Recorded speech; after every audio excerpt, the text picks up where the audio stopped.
Welcome students to this new lecture, Literature, Sanskrit, particularly in the Sanskrit language, Vedic and Classical Literature. So let's have a look on the agenda for today's discussion. What do we mean by Vedic literature? Is classical literature different from Vedic literature? Or what is included in Vedic literature? What is the subject matter of different types of Vedic or classical literature, different genres and different compositions in Sanskrit language, particularly in ancient India? And then how they are relevant or useful part of Indian knowledge traditions. So these are the points of discussion we are going to have. So just let's enter into the discussion. First of all, we have a quick look on the time period or the timeline when this literature was composed. Shruti period starts from 1500 to 1000 BC. This is actually, there is a different types of opinions. There is a controversy, sometimes maybe consensus, what you call. Many people have suggested various time periods of history of the Vedic period. But most of the time Max Muller is considered as one of the most authentic. Otherwise, new researches are also going on, and B.G. Tilak also has given their own date. So, on an average, we just consider it that Shruti period or the composition time of Vedic literature was 1500 to 1000 BC. Rigvedic period 1500 to 1000, and then later Vedic 1000 to 500 BC. And beyond Vedic period, that is 600 to 300 BC, when certain other kinds of literature were composed. So first Renaissance started in 6th century BC. Why it is called Renaissance? Because certain other philosophical schools emerged that were contrary to the Vedic ideas of God, Vedic ideas of ritualism, Vedic ideas of the philosophy. They had their own independent origin. That's why when we study the Indian schools of philosophy, we find the two types of philosophical schools, orthodox and heterodox. So these schools normally come under the heterodox categorization. Interestingly, Vedas do not put any school of philosophy because they emerged after the later Vedic period. But in 16th century, there was a book, Sarvdarshan Sangrah. In that book, we find as many as 16 schools of Indian philosophy. So out of that book, we will also take up in forthcoming lecture about that book. So this era is known as First Renaissance because these schools started certain questions or queries, and they put a big question mark on the ritualism, over excessism or ritualism on the Vedic period. So Jainas and Buddhist schools, Charvakas, they discarded the idea of moksha and dharma of the Vedic philosophy, and they established Charvakas were the people who believed in the materialistic aspects of life, and normally Brahaspati is considered as their founder. The Charvakas are the people who used to talk very beautifully and very in an interesting way, so that people might be mesmerized by their talking. So they believed in the materialistic aspects of life. They came to be known as the Charvakas. This is emerged as a school of philosophy. Then Mauryas and the Guptas, these are the empires that developed. During that time, urbanization was there, a lot of technological advancement was there. At that time, what a technology was there, and the markets expanded. So in that way, the philosophical ideas and thoughts also changed, and that influenced the literature of the society. And there came the Smriti period, 200 BC to 600 AD, Manusmriti to Deval Smriti, and then second Renaissance, the composite culture of 8th century, Christian era to the pre-modern time. In this school, Shankaracharya also belonged to this era of history. Vedanta schools, Bhakti literature, Indo-Islamic literature, translation works, Sufi literature. So that started with the 8th century AD, when so many other cultures, cross-cultural traditions, interactions and dialogues and discourses, they entered into the intellectual arena, and they gave rise to the certain schools of philosophy, schools of thought. Then third Renaissance, 18th century Christian era, modern Indian literature, Swami Vivekanand, Ram Mohan Roy and others. So these are the people who were writing and who were also contributing to the immense treasure of Indian knowledge traditions in other way or one way.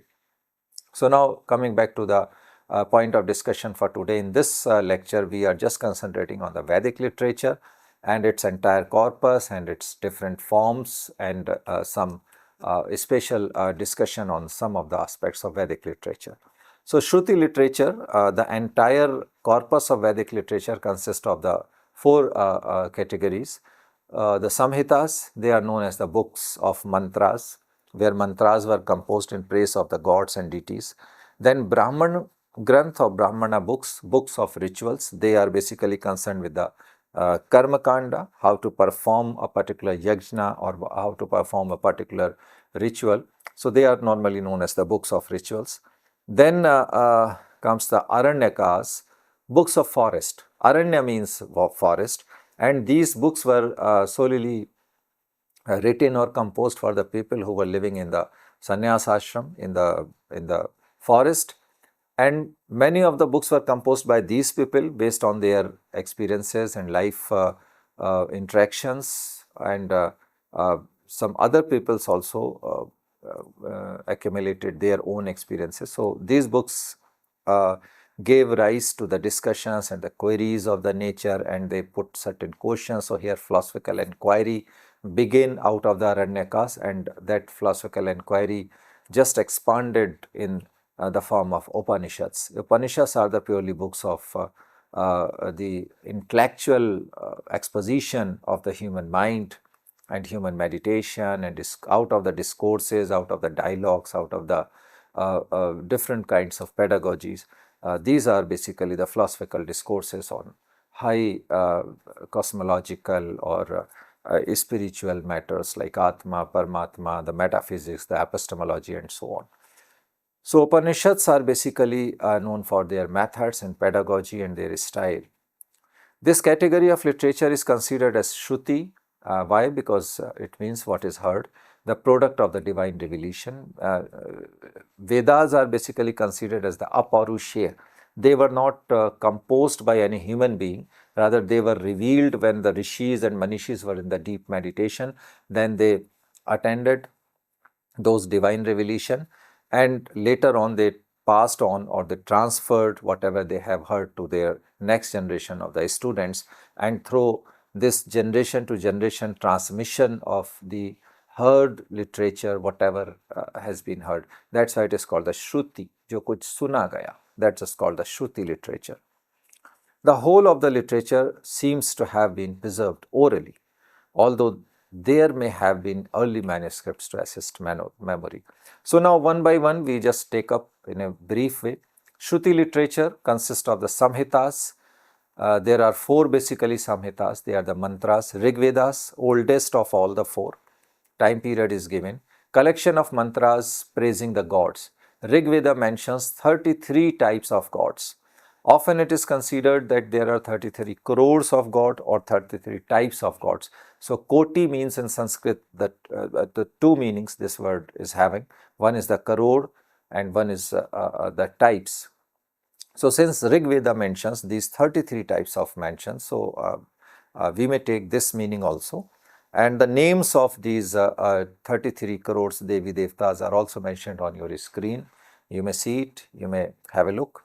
Dayus, Prithvi, Agni, Surya, Varuna, Indra, Soma, Yama, Usha, Ashwins, Vishwakarma, and so on. So these 33 types of gods, in praise of these gods, the mantras were composed. There are 10 mandals, and mandals means the chapter. There are 10 chapters or the entire, you may also call it the unit, 10 units or 10 mandalas.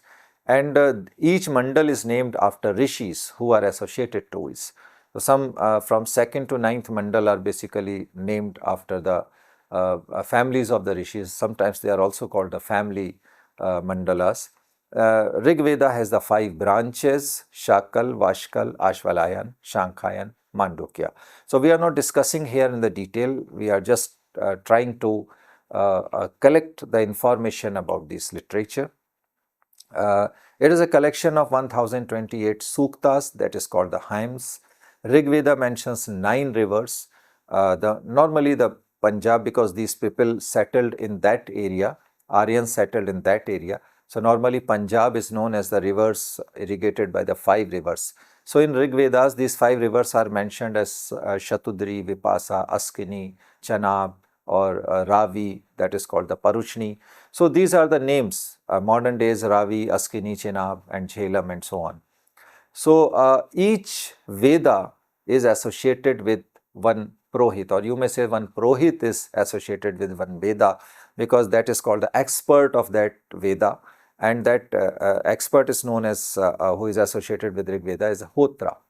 So Hotra is a Prohit who is concerned or who is related to the Rigveda. He is entitled to perform all the aspects related to Rigveda. Then important mandals of Rigveda are there. Famous philosophical suktas or mantras, as you see in Rigvedas, are.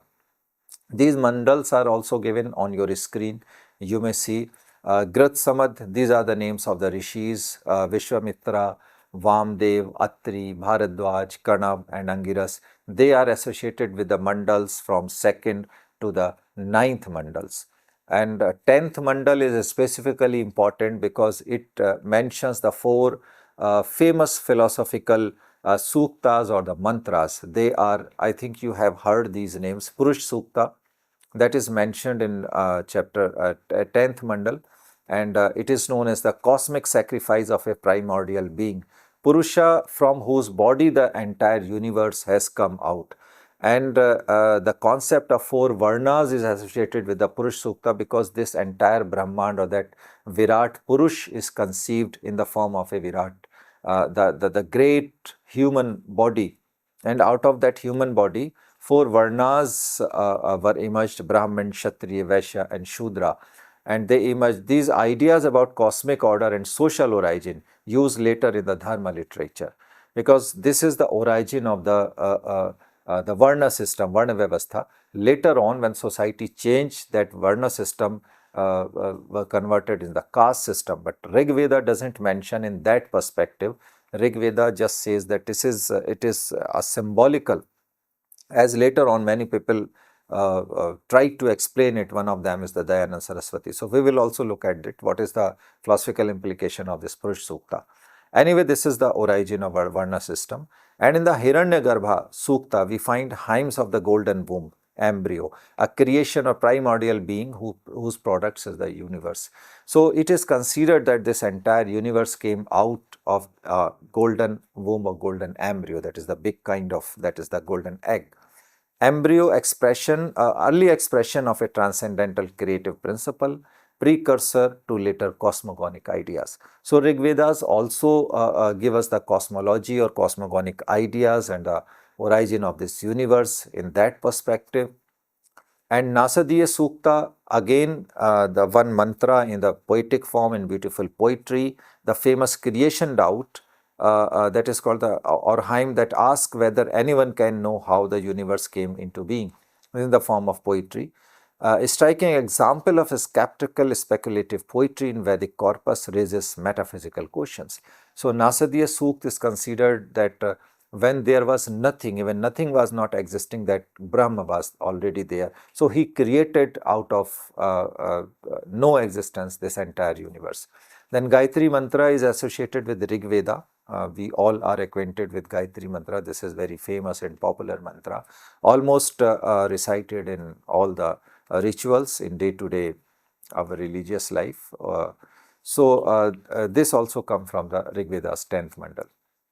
Now, sometimes the caste system in society, is it misinterpretation of the Purush Sukta? Because that's a question that comes to the mind, whether Rigveda is responsible for this caste system, what emerged in the society in later Vedic period.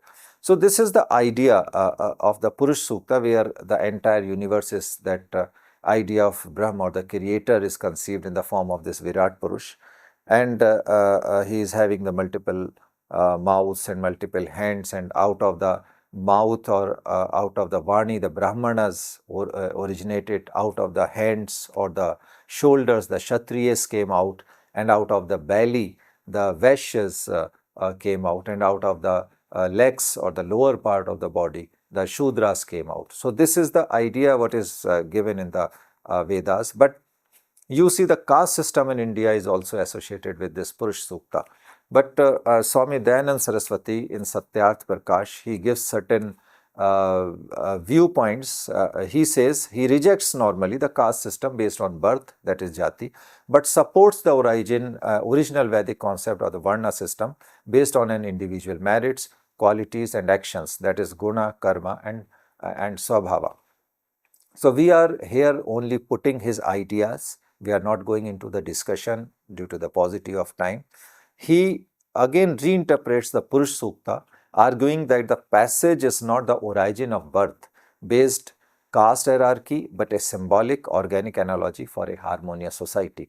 So key aspects of his view include Varna is based on merit, not birth.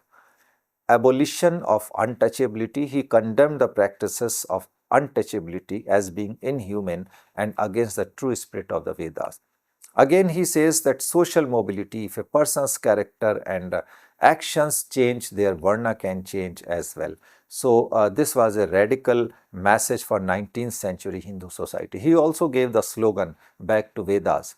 So, original teachings of Vedas were in later period, they were manipulated and so many things added to the by the social upheaval or certain other characters. That's why you see that the Buddhism and Jainism raised the questions on this very changes or manipulation.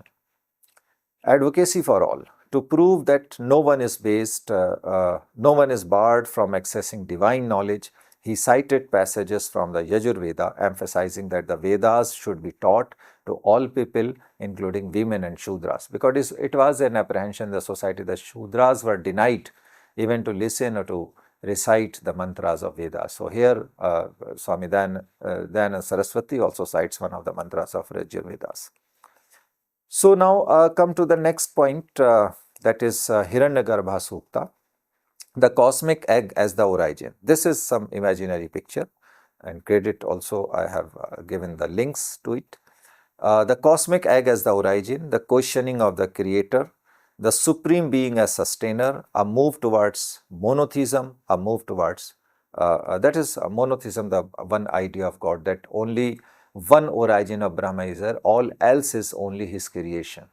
So he is only one. That's why in one of the beautiful verses of the Rigveda, it is said that ekam sad vipra bahuda vadanti, that Brahma or that God is one, and people of wisdom, they describe him in multiple ways, in multiple dimensions. The same thing Tulsidas also says in 16th century in his Ramcharitmanas, Hari Anant, Hari Katha Ananta, Kahahi Sunahi Bahuvidhi Sab Santa.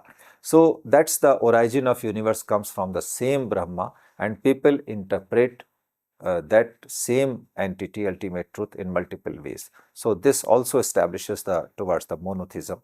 And again, Nasadiya Sukta also says, primordial mystery, desire and creation, inherent uncertainty, agnostic conclusion and philosophical inquiry, resonance with science. So these are the things, these are the discussion points which are associated with Nasadiya Sukta. So these three, Hiranyagarbha, Nasadiya Sukta and Purush Sukta, these are the very prime and very important mantras or the suktas associated with 10th mandal of Rigveda. Now, second category of Samhitas is the Yajurveda, collection of mantras for performing a special yajna. It is yagyas, and it is specifically for performing rituals, that is karma kanda.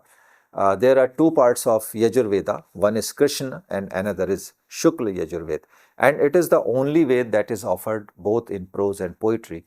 Otherwise, rest of the Vedas are only offered in the form of poetry. So, Yajurveda is available both in prose and poetic form. It has also 4 branches. Krishna Yajurveda has Taittiriya, Kathak and Maitreyi, and Kapishthal, 4 branches. And Shukla Yajurveda has Madhyadin, Kanava and Vajasnai Sanghita. And then Purohit associated to Yajurveda is Adhvaryu. So now coming towards the next Veda, that is Samved, one of the 4 Samhitas, collection of hymns to be sung or for chanting. Branches of Samvedas include Kauthumiye, Jaminiye and Rananiye. And then Gemini, the disciple of Ved Vyas, is its first compiler. Acharya Sukarma extended it later. And then you see that there are 1549 hymns. And Prohit associated to Samveda is Udgata. So, Samhitas, Atharva Veda, compiler Atharva Rishi. It is associated with the worldly affairs and subjects. First three Samhitas are associated with divine affairs. There are three branches of Atharva Veda, Pipalad and Shaunak. And subjects normally what Atharva Veda deals are human thought, faith, superstition, healing from diseases, magic, tantra mantra, tona, sharp, curse, that is called the sharp, sometimes a very common word in Indian traditions. And you see that whenever someone is suffering from some supernatural, if he just apprehend it, then they just reach to some spiritual people or some religious people and they try to get him off out of certain mechanism. So Atharva Veda talks about all such supernatural things.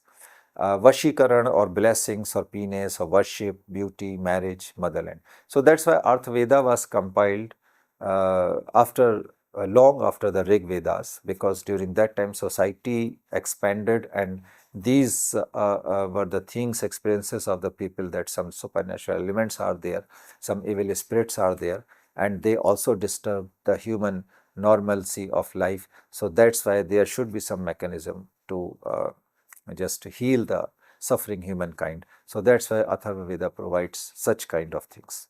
Then compiled long after Rigveda, and then there are certain Upavedas, Ayurveda, Dhanurveda, Gandharva Veda and Shilpa Veda. They are the specialized books which talk about a special branch of knowledge. Like Ayurveda talks about the health and medicine, and Dhanurveda talks about the art of archery.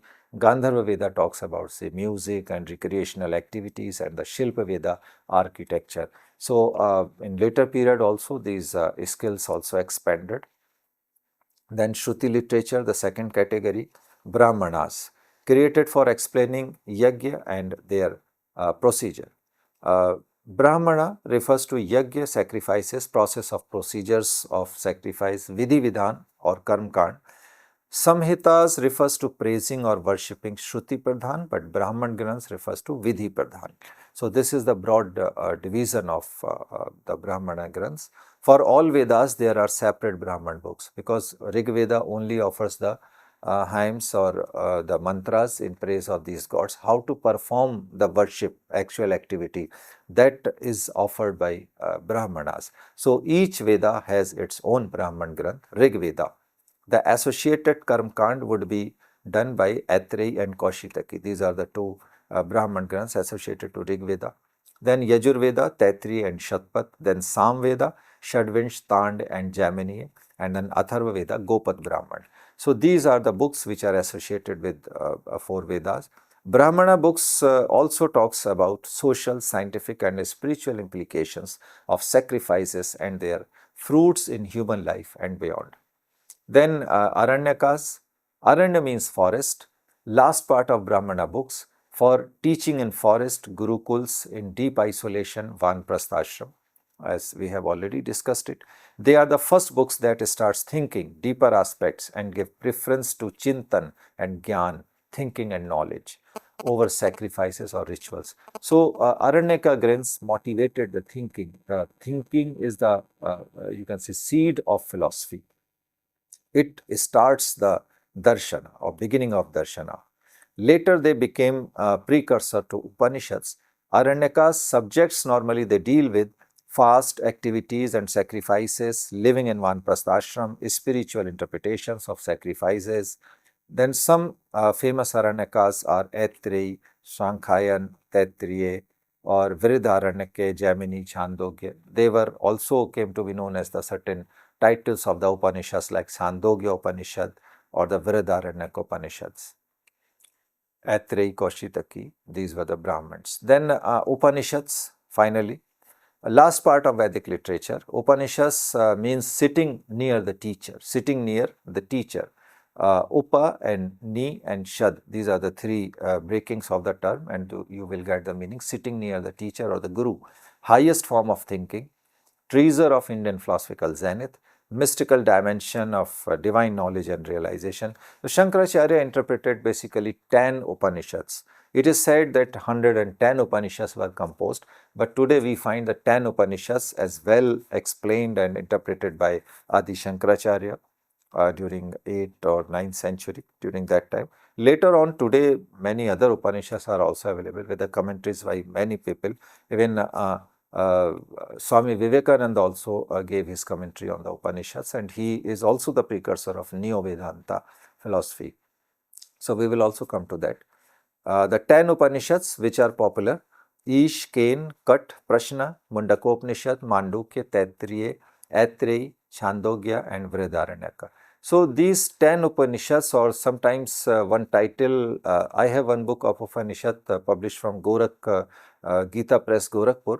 They have published one Upanishad by the title Navopanishad. So, here 9 Upanishads are there, and you will get the Chandogya Upanishad as a separate book. That's, I think, the greater volume is there. So, that's why maybe. So, you may go through. The Upanishads are available and you may directly read the content. Now, Upanishads have been translated in many languages, even in English or Hindi, or in even in Urdu also, and Persian Darashiko already translated it in Sri Akbar during 17th century. So, what are the features of these books, Upanishads? Param Brahma instead of polytheism. They criticize, that is the monotheism instead of polytheism, because Rigveda talks about the 33 kinds of gods and goddesses. But Rigveda also says that they are all working, and they are not separate, rather they are the manifestation of only one Brahma. So, Upanishads are sticky to the only one Brahma. They criticize animal sacrifice and overemphasis on rituals. Then knowledge and realization is the main theme. Method of teaching, meditation and realization, etc. or for the ultimate knowledge, ultimate truth, they just emphasize. Dialogics or certain other mechanisms are there that come out of the Upanishads.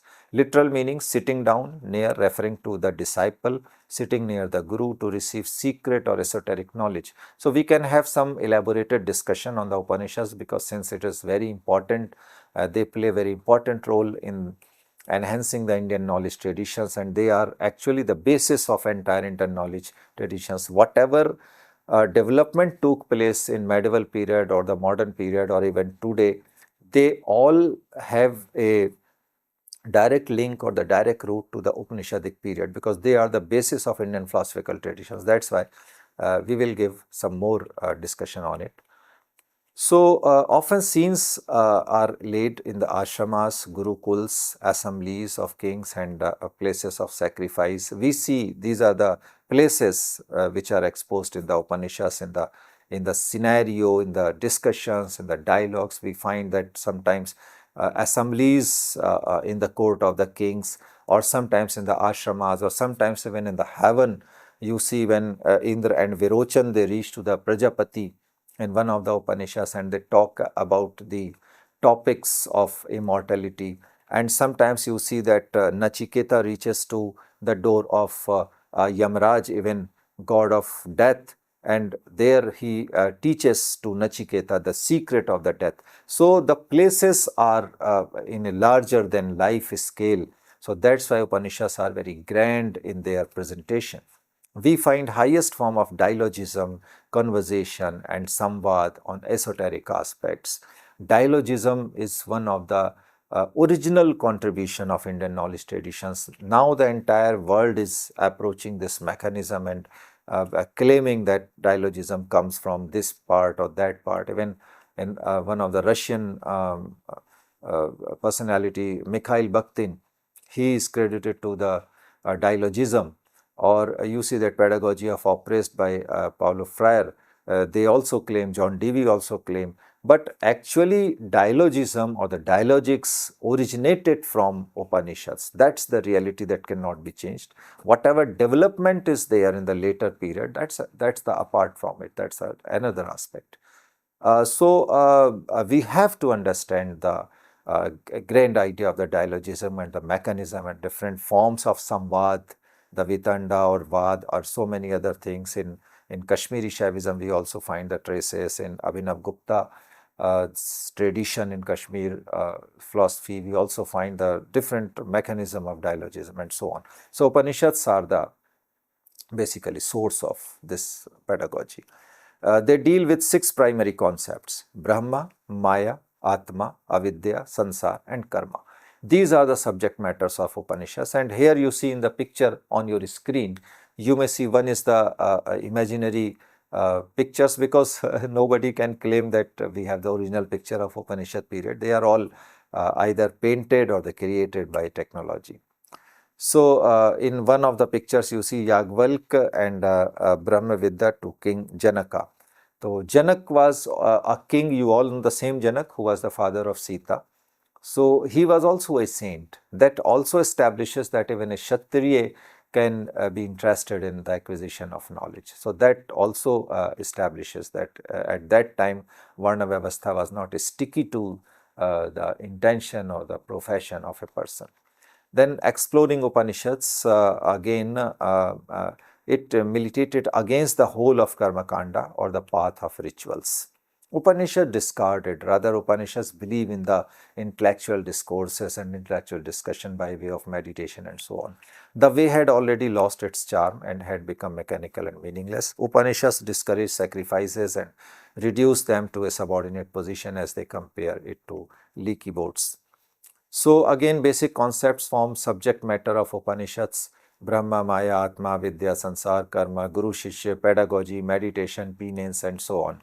Some Upanishadic statements are very popular in Indian knowledge traditions, like Tattvamasi, Tattvatvam Asi, thou, that thou art. Aham Brahmasmi, I am Brahma. Sarva Khalvidam Brahma, all that is indeed Brahma. Asadoma Sadgame, Vidya Amratamashnute, Satyam Vad Dharmam Char, Matra Devo Bhava, Pitra Devo Bhava, Acharya Devo Bhava, and so on. So, you see, Darashiko is, we have already discussed in our first lecture that Darashiko also translated 52 Upanishads for the first time in Persian language by the title Sirri Akbar, and these Upanishads reached to the Europe and they were translated by Dupren in the Latin language, and later on Schopenhauer translated them into English from the Latin version. So, Darashiko is credited for the first time its translation. And then these are the certain dialogic pedagogies. Here on your screen you may see certain dialogic traditions are there, they are associated with certain Upanishads. And again then Vedangas associated to each Upanishad, each Vedic resource, that is Rigveda, Yajurveda, or the entire you see subject matter of the Vedic literature, in order to understand their subjects, their pronunciation, their poetry, their grammar, their the etymology of the word, origin of the word, or the time management. So these Vedangas are like the ang of Vedas or the limbs of Vedas. They discusses basically pronunciation, methods of appreciation, kalpa, vyakaran, science of shabda, and nirukta, specimen or origin of the meaning, or the Jyotish regarding science of time, and Chanda, science of poetry or the meter, poetic diction and so on, and Shiksha is science of phonetics. Now Smriti or Dharma Shastras, they normally talk about the contemporary political system, social economic traditions, ethics and morality, conduct or vidhi vidhan, or the religious obligations, the social system. So oldest is Manu Smriti, compiled in Shunga period, 2nd century, and the meaning of Manu is different in Indian knowledge tradition. So this time we will not elaborate it. Manu is not a person, rather it's a system. This entire universe is based on the Manu. So Manvantar is a term that is often used in that category. So in Purana system or the time management system, then we may discuss it whenever the proper time comes for its discussion. So here you may just understand Manusmriti. Manusmriti was compiled in the 2nd century BC, and many people gave their own commentaries like Vishwarupa, Vijnaneshwar, Aparark on the Manusmriti. And then later on, many other Smritis were also concerned, covering these topics, which are on your screen. Vishnu Smriti, Narad Smriti, Brahaspati, Katyayan, Parashar, and Vashisht. Deval Smriti is last of all. And Deval Smriti also mentions the Arab invasion during 7th century. It is the only source. Then many commentators are Megatithi or Kullub Bhatt or some Vigyaneshwar also there. Then other major Sanskrit works include Ashtadhyayi, Panini, Arthashastra by Kautilya, Chanakya, that talks about the practical and realistic manual about governance, or Yoga Sutras, Patanjali talks about the yoga, and Charaka Samhita and Sushrit Samhita, Ayurveda. Then Panchtantra, Hitopadesh, Katha Saritsagar, they are all the books of the moral and statecraft lessons through short, memorable stories, and so on. You see Natya Shastra, Bharat Muni's theoretical foundation for classical Indian theatre, dance and performance theory. Then Kalidasa is one of the important dramatists of ancient India during Guptan period. He is known for Abhigyan Shakuntala, Meghdoot, Raghuvansham, Kumar Sambhava, and Mahakavi Bhash, Shudrak, Banbhat, etc. Aryabhat is known for the mathematics, Varahamihir, Brahmagutra. They were the they were the for astronomy, mathematics, and geometry. Then Pingal is known for Chanda and prosody. Then Subhashitani, collections of wise sayings or the proverbs. Then certain Lokik Sahit, popular literature, include the Mahabharata, you are all acquainted it, and the Ramayana by Valmiki in Sanskrit. Then Srimad Bhagavad Gita is a part of Mahabharata, basically for the sermons or for the Upadesh to the Arjun as his disciple, Lord Krishna. And a theme of Gita, it presents the major path of knowledge, action and devotion, Gyan, Karma and Bhakti Yoga. 3 yogas are there. Then Vatsyayan's Kama Sutra presents the 64 arts or skills on which in modern time we see that the skill education or the skill India is based on certain types of skills. So originally these skills were composed by or suggested by the Vatsyayan's Kama Sutra. There was a very organized system of training or performing or the as a pedagogy in the gurukuls. These merits were also taught. These skills were also taught. So all the 64 skills are there on your screen one by one. You may pause it and you may note it down. Then concluding remarks, Sanskrit literature of ancient India formed a vast multi-layered repository ranging from Vedic hymns and philosophical Upanishad to epics, drama, science and legal text. Through narrative, rituals and theory, it shaped social values, ethical norms and the cultural imagination across regions and centuries. Its modes of commentary and oral transmission created living traditions that allowed continuous reinterpretation and learning, and the Sanskrit literature remains a foundational source for understanding India's intellectual heritage and its enduring knowledge systems. So these are certain suggested books. Thank you very much. And with these words of Rabindranath Tagore, I just end this lecture. It's very simple to be happy, but it is very difficult to be simple. Thank you very much. See you in the next lecture. God bless.